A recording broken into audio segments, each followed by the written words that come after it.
And in the race for the White House, a huge rally welcomed Senator Bernie Sanders back to the campaign trail today. And he returned with a high-profile endorsement. He held that rally, the first one since suffering the heart attack.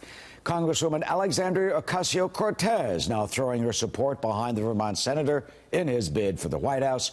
Ellison Barber is live from the site of that rally, which is in Long Island City, New York, the borough of Queens, which is the borough right next to where the Brooklyn senator was born. Hi, Ellison.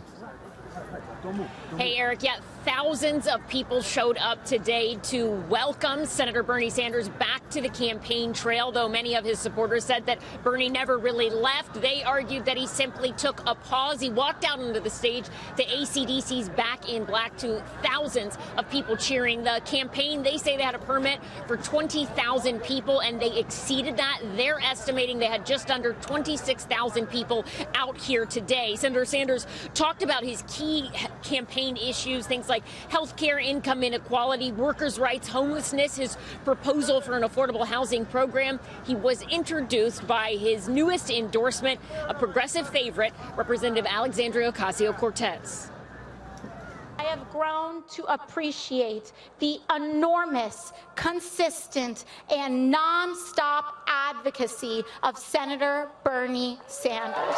The only reason that I had any hope in launching a long-shot campaign for Congress is because Bernie Sanders proved that you can run a grassroots campaign. Ocasio-Cortez formally introduced Senator Sanders today, but she reportedly called him and told him she would endorse him when he was in the hospital recovering from his heart attack. Sanders hinted that Alexandria Ocasio-Cortez could be on the campaign trail with him a lot more than just today. After Sanders had his heart attack, health and age became a topic of discussion on the campaign trail. His supporters, they weren't fazed by any of that. And today we saw really the same Senator Sanders we have seen on the campaign trail many times before. He was high energy, and he spoke from the second he walked out to the stage to the second he left. It was a full hour. He spoke up there today for nearly an hour, not seeming to really miss a beat. Eric? Ellison, is there any sense of how her endorsement will impact the campaign? She was a volunteer for Sanders in 2016 and had been on the fence, also considering Senator Elizabeth Warren, but finally, as you said, came down with the Vermont senator.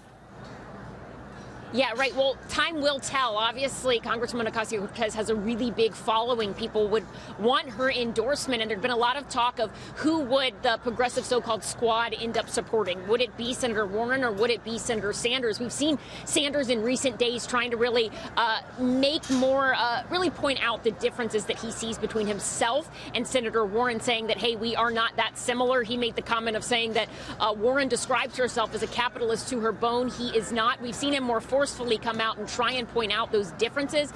This endorsement seems to kind of help bolster his campaign in that regard.